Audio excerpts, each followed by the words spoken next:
moments later.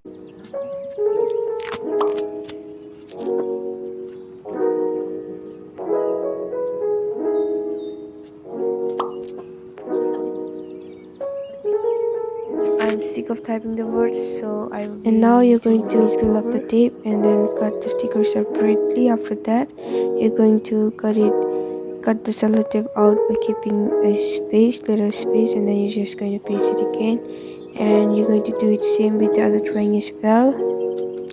So then your sticker will be ready. Okay, so if you have like a plenty of sticker sheet, instead of like peeling it off and cutting, you can just let it be and cut it on the sticker sheet itself. So that's basically how you make your own sticker at home. So hope you guys enjoy watching this video, and make sure to hit the like button and subscribe. So guys, you can comment down below which of the sticker you like the most. So for me, I like the polar bear one. It is so cute. So now I'm just going to paste it on my water bottle. I'm happy that all of it turned pretty cute.